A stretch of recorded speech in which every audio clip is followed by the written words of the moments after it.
33-year-old Go Grazy rapper Jeffrey Williams, better known as Young Thug, runs the Young Stoner Life record label that he started in 2016.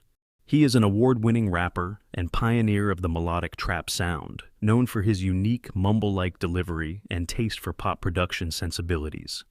The hip-hop star has earned 3 #1 albums on the Billboard 200 chart: 2019's So Much Fun, 2021's Punk, and the 2021 compilation album Young Stoner Life, Slime Language 2. He's worked with Drake, Future, Travis Scott, and others, and had genre-defying crossover with collaborations like the #1 hit Havana, his team-up with Camila Cabello, and Childish Gambino's This Is America, which became the first rap song to win Song of the Year at the 2019 Grammys. He has also gained a reputation as a fashion icon, as he frequently wears garments that defy gender stereotypes, like a dress on the cover of his mixtape Jeffrey. He was first indicted in May 2022, along with 27 others, including rapper Gunna, of violating Georgia's Racketeer-Influenced and Corrupt Organizations Act. The group is accused of taking part in an alleged street gang, Young Slime Life, or YSL, named similarly to the chart-topping artist's label. The members are accused of committing several crimes, including slaying, armed robbery, dealing with illegal substances, and carjacking. A second indictment was brought forth in August 2022, bringing 6 more felony charges against Young Thug. Of the 65 total counts against the defendants, which span between the time of 2013 and 2022, Young Thug is charged with 8. Among the most serious charges in the case, he was accused of being connected to the slaying of Donovan Thomas Jr., a rival gang member who lost his life in a January 2015 drive-by shooting. The prosecutors allege that Young Thug rented the vehicle that was used in the shooting. He has been in custody since 2022, although he has pleaded not guilty and denied all of the charges. In November 2023, the trial started after the jury selection process took more than a year. In a controversial decision made on November 9th, Judge Glanville ruled that rap lyrics could be used as evidence in the case. The judge said in court that prosecutors could use 17 specific sets of lyrics as evidence, as long as they argue their relation to the crimes of the accused. The songs being examined include Just How It Is and Mob Ties, as they relate to the existence of the YSL gang, the defendants' involvement in the alleged criminal conspiracy, and their mind state regarding the alleged crimes. On October 31st, 2024, Young Thug pleaded guilty. Before his sentencing, he apologized to his family, his managers, the courtroom deputies, and really everybody that got something to do with this situation, for the time his case ate up. He told the judge the following, promising her that he'd never be in this type of situation again. "I hope that you allow me to go home today and just trust in me to just do the right thing. I've learned from my mistakes, you know. I come from nothing, and I've made something, and I didn't take full advantage of it. I'm sorry." He also told her that he understands his impact on people, and said that he also has tried to give back, putting millions of dollars back into his community. Young Thug was then sentenced to time served and 15 years of probation, ending his nearly year-long racketeering trial in Atlanta, the longest criminal trial in Georgia's history. Judge Paige Reese Whitaker sentenced Young Thug to 40 years, but commuted to time served and probation. He was released from custody. If he violates his probation, he could serve 20 years, per the judge's ruling. He was sentenced after he entered into a plea deal with the Fulton County District Attorney's Office. If he was convicted at trial, he could have faced a maximum of 120 years in prison.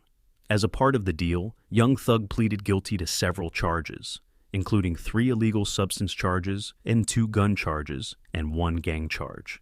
He also pleaded no contest, meaning that he accepted the conviction but did not admit guilt in the crimes, to racketeering conspiracy and participation in a criminal street gang in a leadership role. He has to leave the metro Atlanta area and stay away for the first 10 years of his probation. Some exceptions allow him to return for weddings, funerals, graduations, or a serious illness of family members. He can arrive 24 hours before the event and must leave within 48 hours after. But he must also return to the Atlanta area 4 times during each year of his probation to make an anti-gang, anti-gun violence presentation at a grade school, middle school or high school, or at an organization like the Boys and Girls Club. Those visits can count toward the 100 hours of community service he must complete during each year of his probation.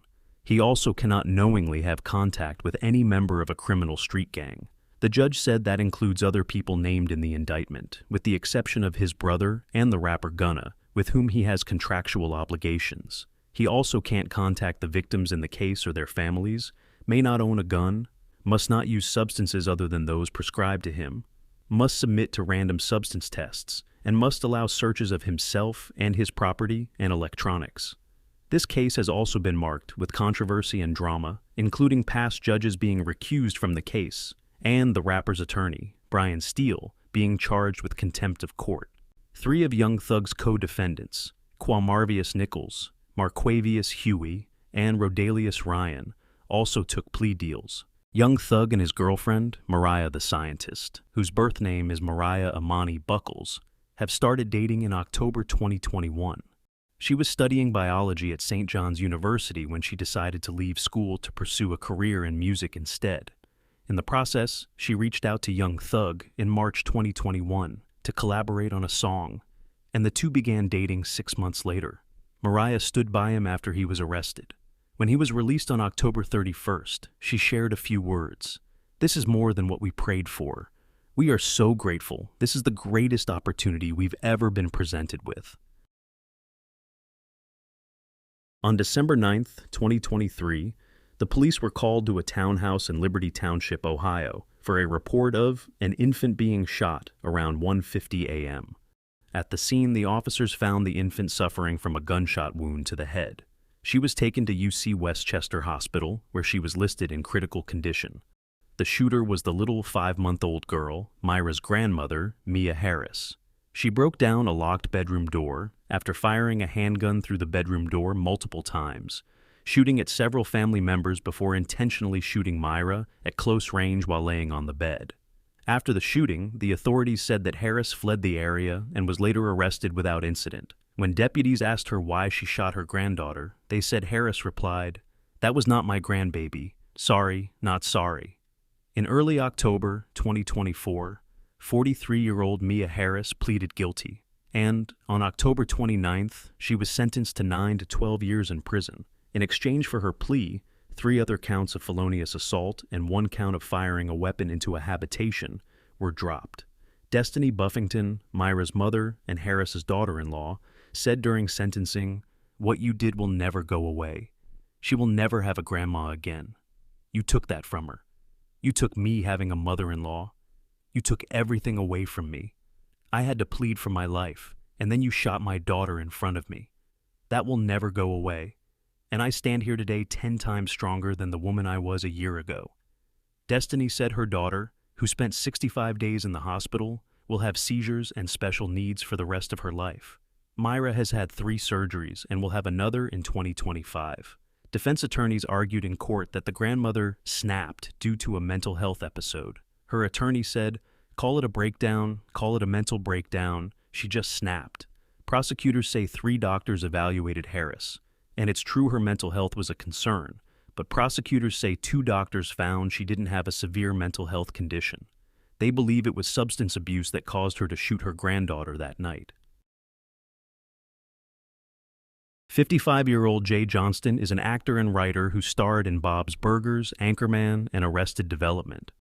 On January 6, 2021, Johnston joined a mob of rioters as they gathered at the Lower West Plaza of the U.S. Capitol building in an area known as the Tunnel, the site where the most violent attacks against law enforcement were carried out by the rioters.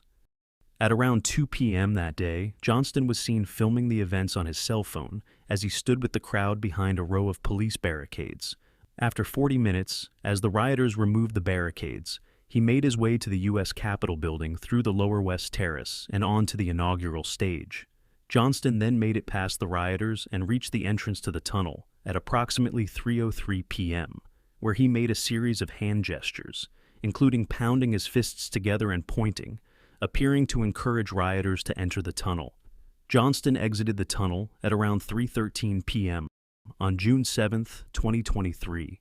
Johnston was arrested and charged in connection with the riots. At the time, he faced several other misdemeanors, including unlawful trespassing and attempting to disrupt government business.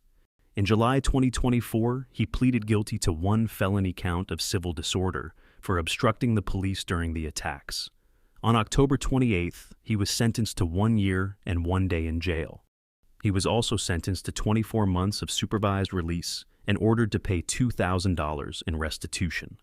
Johnston's attorney, Stanley Woodward, wrote in a court memo ahead of his sentencing that his involvement in the riots had been overstated by the government because he is an acclaimed Hollywood actor, and that he had been blacklisted by Hollywood.